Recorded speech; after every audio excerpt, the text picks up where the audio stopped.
조합제 TV 시청자 여러분 안녕하십니까? 2021년 7월 2일 오전 9시입니다. 19세기 팍스 브리타니카 시절, 즉 대영 제국의 전성기 때 오랫동안 수상을 했던 분이 있습니다. 디스레일리인데요.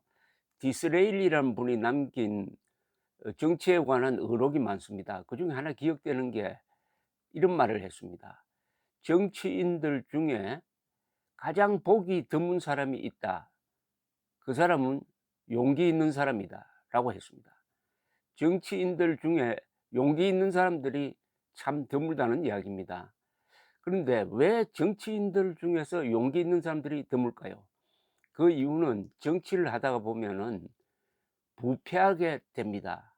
이권과 얽히게 됩니다. 약점이 생깁니다.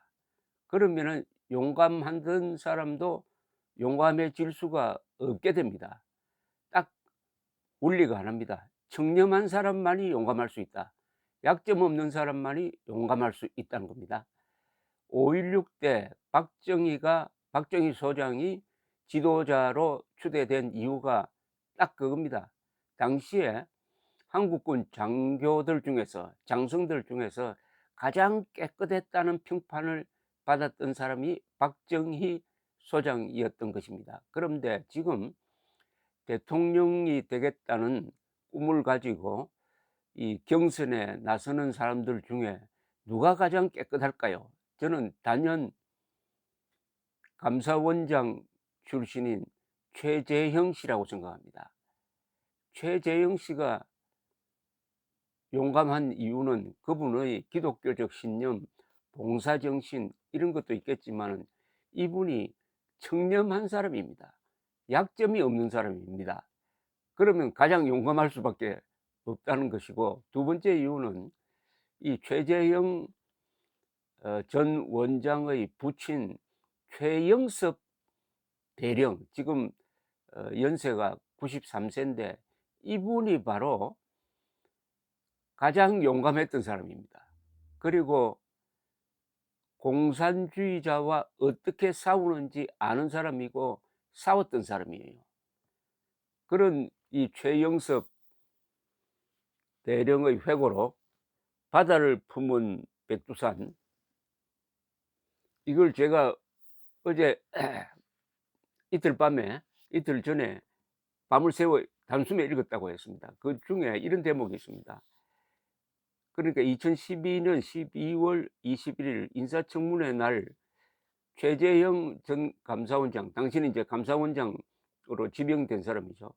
청문 보고서가 여야 합의하에 통과가 된 아주 드문 경우인데, 총 투표수 246표 중 가 231, 부 12표, 기타 3표로 압도적으로 가결되었습니다. 이 부분의 인품이 인정된 거죠. 그리고 2018년 1월 2일 제24대 감사원장 임명장을 받았는데, 이 부친 최영섭 대령이 예비역 대령입니다. 이런 글을 써서 출전하는 아들에게 주었다는 겁니다. 그 내용이 한자 성어입니다. 단기 출전, 불면고전, 전우신조, 당정구국. 그 뜻을 풀면 이렇습니다. 홀로 진지를 박차고 나가니 고전을 면치 못하는 상황이 올 수도 있다. 그럴 때 하늘의 도움을 구하면 나라를 안정시키고 구할 수 있다. 역시 사자성어라는 이 동양의 지혜가 담긴 말이 대단하다는 생각을 들었고, 이런 언어 감각을 가진 최영섭 대령의 이 수준을 알게 하는 글입니다. 이게 단기 출전한다 이거죠. 그러면 불면고전이다. 고전을 면할 수 없다. 그럴 때는 신에게 도움을 요청해야 된다. 이 경우에는 이 집안이 독실한 기독교 신도니까 하느님이나 예수님이겠죠. 그렇게 하면은 당정구국이다. 나라를 안정시키고 바로잡을 수 있다. 저는 최재형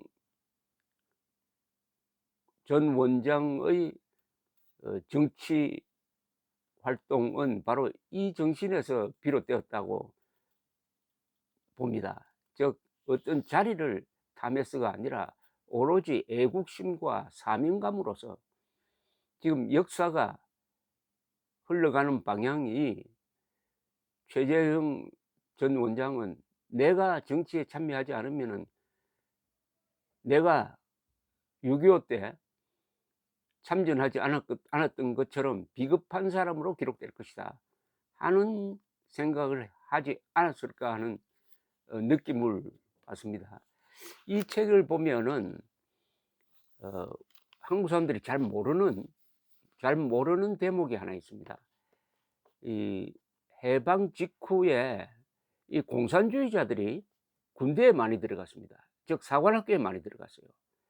그 여러 가지 이유가 있는데 군대를 잡기 위해서 군대를 반란군으로 만들기 위한 목적도 있었을 것이고 그때 이 서북청년단이라고 북한에서 내려온 사람들이 만든 서북청년단이 방공활동을 하면서 좀 무리를 하는 경우가 있습니다. 여기에 반발한 사람들이 군대에 들어간 사람도 있습니다. 그리고 좌익으로 몰려서 쫓기는 사람들이 군대에 들어갔습니다. 왜냐하면 당시 미 군정은 사상의 자유라고 그래 가지고 공산주의자든 뭐든 군대에 들어가서 장교가 되는 거는 그건 사상의 자유에 속한다 해 가지고 막지를 않았어요. 그래서 건국한 이후에 이게 큰 문제가 되었습니다. 그래서 1948년 10월에 여순 14연대 반란 사건이 나니까 비로소 군대에 이 좌익들이 많이 들어와 있구나 해 가지고 수사에 착수합니다. 그 수사를 지휘했던 사람이 백선엽 당시 정보국장이고 그 밑에서 맹활약했던 사람이 김창룡이라는 사람이었습니다. 김창룡 또한 육사 3기 출신인데 육사 생활을 하면서 공산주의자들이 많이 있다는 것을 알았습니다. 이 사람도 북한에서 공산주의를 경험한 사람이었어요. 그래서 숙군이라고 해 가지고 대대적인 수사가 진행되고 여기에 걸려든 사람이 바로 박정희 소령이었습니다. 당시 육군사관학교 교관이었습니다. 구속이 됐다가 아주 사형 일부 직전까지 갔으나 그 인물됨을 알아준 백선엽, 김창룡 여러 사람들에 의해서 최종적으로는 이승만 대통령의 제가에 의해서 살아납니다. 그 과정의 이야기가 이 책에 담겨 있는데 당시 최영섭 씨는 해군사관학교 3기생이었습니다. 해군사관학교 3기생에 들어가 보니까 선배 세대 중에 특히 2기생 중에 공산주의자들이 많았어요. 그래서 교장한테 가서 항의를 했다는 겁니다. 생도가 교장을 찾아가서 이럴 수가 있습니까? 이렇게 항의를 했다고 되어 있습니다. 교장님, 우리 해군의 표가 국가와 민족을 위하여 이 몸을 삼가 바치나이다 입니다. 우리 학교가 김일성의 조선인민공화국을 위한 학교입니까? 아니면 자유민주주의 체제를 수호할 장교를 양성하는 학교입니까? 지금 학교 내부에 공산주의자들이 횡행하고 있습니다. 반공이 애국이고 반공이 국가와 민족을 위한 길이 아닙니까? 학교 교육 목표를 분명히 해 주십시오. 교장님, 죄송한 말씀이지만 우리 학교의 교육 목표가 공산당을 용인한다면은 저희들은 학교를 떠나야겠습니다. 이렇게 이야기를 했답니다. 교장은 기분 나쁜 표정을 지었다고 합니다. 그러다가 이래서는 안 되겠다 해 가지고 제3기생 이제 3기생이 가장 선배 세대가 되니까 이렇게 요청을 했다는 겁니다. 이제 생도대장을 뽑는데 이 사관학교에서는 생도대장이 굉장히 중요합니다. 생도대장 선거에 생도대장을 그전에는 지명을 했는데 학교장에게 이야기를 해 가지고 이번에는 생도대장을 선출을 해 달라고 했답니다. 생도대장을 뽑자. 생도들이 뽑자. 뽑아 가지고 그 사람의 지도하에서 이 공산주의자들을 제거해야 되겠다 하는 결심을 했다는 겁니다. 그리하여 투표를 했더니 최재형 생도대장으로 뽑힌 겁니다. 생도대장. 얼마나 표를 75%의 지지를 받았다고 합니다. 그래서 제3기생 초대 대대장으로 임명을 받았답니다. 3기생 초대 대대장이 직선제로 선출되도록 만들었다는 분입니다. 왜냐? 공산주의자들과 싸우기 위해서. 그래서 그다음부터는 생도대대장의 리더십을 가지고 공산주의자들을 몰아내고 교육하는 그런 역할을 했다는 겁니다. 더구나 이분은 북한에서 공산주의자의 만행을 경험한 사람이니까. 그래서 그때의 이 이야기를 썼는데 누가 총을 들고 와서 쏴 죽이지 않을까 싶어서, 그때는 해군사관학교 출신들이 그다음에 졸업해 가지고 함정을 몰 때 아예 방공적 장교들을 쏴 죽이고 배를 몰고 북한으로 간 그런 사건도 있었습니다. 아주 흉흉할 때입니다. 그러니까 공산주의자와 싸우는 그 역할을 하니까 얼마나 신변의 위협을 느꼈습니까. 그래서 북한에서 내려온 이 오윤경, 양재석과 룸메이트를 이루면서 밤에는 안에서 문을 닫아 걸고 총을 머리맡에 두고 자곤 했다는 이야기가 여기 실려 있습니다. 그런데 이 최재형 이 회고록에서 찡한 대목이 몇 군데 있는데, 이 최영섭 회고록입니다. 최영섭 회고록에서 최영섭 대령 회고록에서 찡한 대목이 몇 군데가 있는데, 이 최영섭 대령의 부인, 그러니까 최재형 원장의 모친은 이 남편이 장교 생활을 하는 가운데서도 돈을 벌기 위해서 아주 일종의 아르바이트를 했다고 합니다. 또 뜨개질을 해 가지고 옷을 만들어서 내다 파는 역할도 했다는 이야기를 보았습니다. 가난한 장교의 부인으로서 고생한 이야기가 많이 나오는데, 여기에 이분의 기질을 역력하게 보여주는 대목이 있습니다. 1988년 당시에 좌익들이 서울올림픽 반대운동을 했습니다.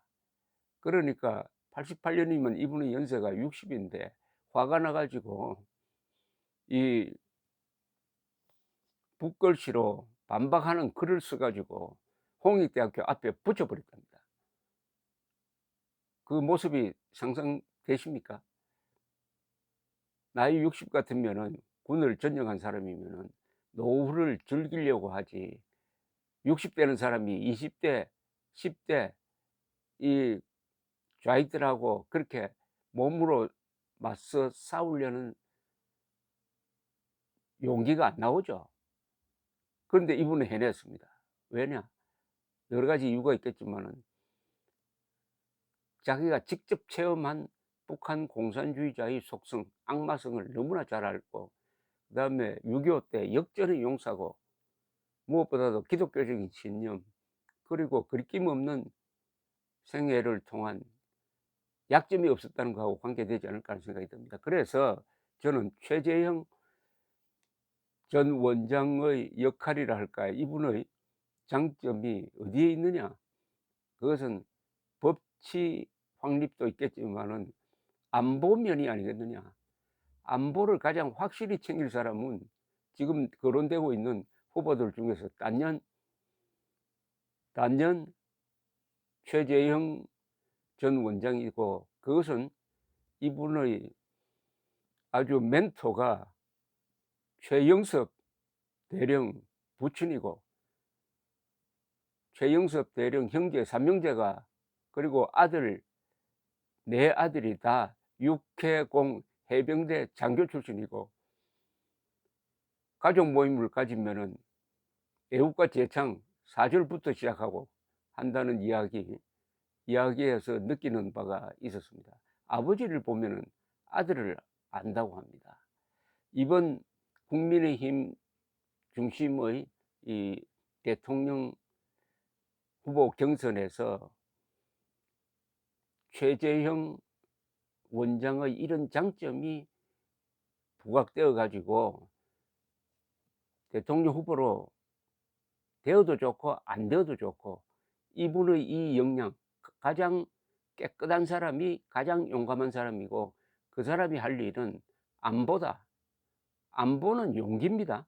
안보는 그 속성이 목숨을 바쳐 나라를 지킨다는 정신입니다.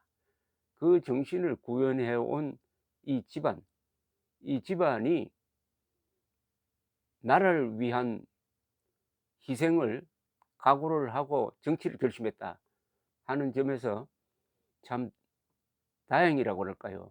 복 받았다는 생각이 듭니다, 우리가. 감사합니다.